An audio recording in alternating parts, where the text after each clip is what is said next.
Bonjour, je suis le représentant de la commission environnement des vignerons indépendants de France.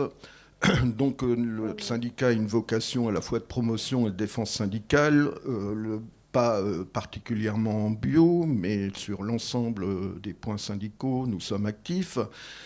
L'action sur le cuivre, on a déjà sensibilisé le ministre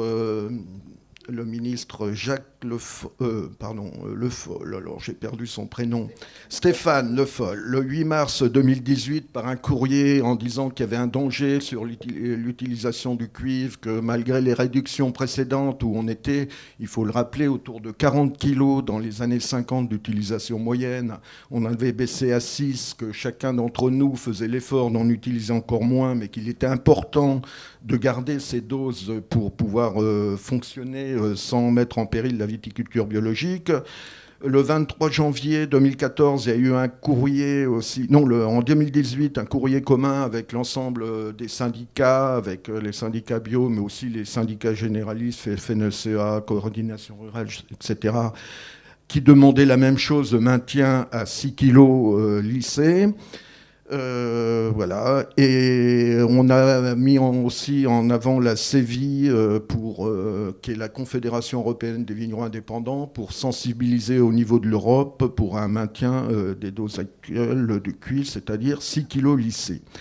Voilà. Alors, devant la difficulté et devant aussi la méconnaissance des utilisations, notre organisme qui s'occupe des statistiques a fait une enquête auprès des vignerons indépendants. Et pour sortir quelques chiffres sur l'utilisation du cuivre. Alors déjà, le cuivre, donc c'est le seul produit utilisable en bio, mais qui est aussi très utilisé en viticulture conventionnelle. J'ai du mal avec conventionnel ou peut-être plus intrusif, plus chimique. Et la France compte environ 10% de surface en bio. Alors, donc, on a décidé de faire cette enquête. Et on a 27% des adhérents vignerons indépendants qui sont en bio, ce qui est une proportion assez exceptionnelle, qui représente environ un peu plus de 40% de la surface bio de France. Sur ces chiffres, donc sur les 27%, l'échantillon, c'est 7% des exploitations qui sont en reconversion, 19% qui sont certifiés en biodynamie, 57% certifiés en AB depuis plus de 10 ans. La surface moyenne des gens qui ont répondu à l'enquête est de 25 hectares. Alors, d'après les réponses, on a une fiabilité assez bonne sur le résultat. Principaux résultats de l'enquête. Donc les vignerons raisonnent au plus près les quantités de cuivre utilisées. Et d'ailleurs, on s'aperçoit dans la pratique que beaucoup prennent des risques et perdent quelquefois une partie de leur récolte. Que le lissage est un outil indispensable, et la dose était un élément important dans la réussite de la protection. Il y a donc une forte corrélation entre le volume utilisé et la pression de mildiou. Cela montre bien que les vignerons raisonnent l'usage du cuivre en fonction de la pression de la maladie de chaque année. Alors en faible pression, 2015-2017, l'utilisation moyenne de nos adhérents était autour de 2,5 kg, bien en dessous des 6 kg autorisés. En année de très forte pression, 2018, les vignerons prévoyaient, parce que l'enquête était avant la fin de la saison des traitements, mais plus de 4 kg, 4 kg 1. Mais bien sûr que ces moyennes présentent de fortes disparités. Suivant les régions, il y a des sensibilités bien sûr plus fortes dans les régions septentrionales, surtout les régions océaniques. Donc avec des fortes disparités sur l'utilisation du cuivre. Donc on peut observer bien sûr une forte corrélation entre les volumes de cuivre utilisés et la dose de cuivre. Alors le lissage est apparu comme quelque chose de vraiment primordial. Hein. La stratégie de protection des cultures, pour la protection des cultures, permet d'adapter chaque année au plus juste les doses de cuivre. Et on s'aperçoit que comme on est sur une quantité de 5 ans, enfin chaque année, on s'efforce d'utiliser un minimum de cuivre pour avoir un capital pour les années qui suivent, dont on ne connaît pas la pluviométrie ni le risque. Donc la moyenne lissée dans toute la France sur 5 années, 2018 compris, était d'environ 3 kg, 2,98 kg. Les vignerons préfèrent raisonner les quantités de cuivre en fonction des besoins, bien sûr. L'importance du lissage, particulièrement dans les années exceptionnelles, 2018, après les résultats de l'enquête, 19% des exploitations vignerons indépendants auraient utilisé plus de 6 kg de cuivre dans ce millésime 2018. Et 57% plus de 4 kg.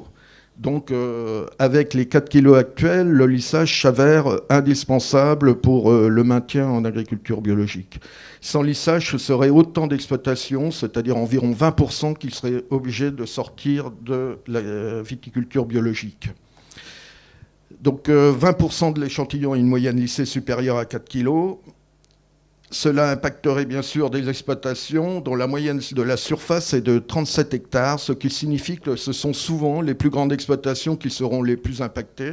Alors là, on n'a pas fait la relation entre la région et... puisqu'il y a des fortes disparités entre les régions, les grandes exploitations sont peut-être dans les régions les plus sensibles. Donc de fortes disparités entre les régions. Et donc, si on applique les 4 kilos, d'après l'enquête, ça veut dire qu'environ 20% des vignerons bio seraient obligés d'abandonner ce mode de fonctionnement et de pratique. Voilà, donc c'est une enquête qui nous a permis un peu d'avoir des éléments pour... surtout appuyé sur le lissage. Alors c'est vrai que pour disons le cheminement de cette réglementation nouvelle européenne, on accuse souvent l'Europe, mais moi je dis que c'est la France qui a fait l'étude, hein, l'AMSES qui a fait l'étude, qui est une étude qui est assez controversée, qui est aussi contestée par le co-rapporteur allemand, pour ses conclusions exagérées sur les dangers du cuivre. Une étude en plus qui ne montre aucune différence entre une utilisation à 4 kg et une utilisation à 6 kg. On s'aperçoit que les jeux étaient faits d'avance, puisque dans une réunion INAO de 2013, on nous disait déjà que toutes les homologations étaient conduites pour être à 4 kg. On nous proposait en appui, comme c'était utilisé dans les pays germaniques, l'utilisation du phosphonate.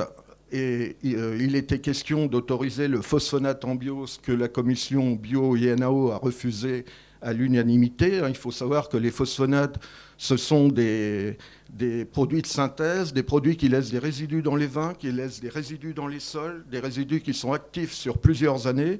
Et voilà ce qu'on voulait nous faire introduire dans la viticulture bio, c'est-à-dire que, à mon avis, la viticulture bio n'existe pas avec ce type de produit.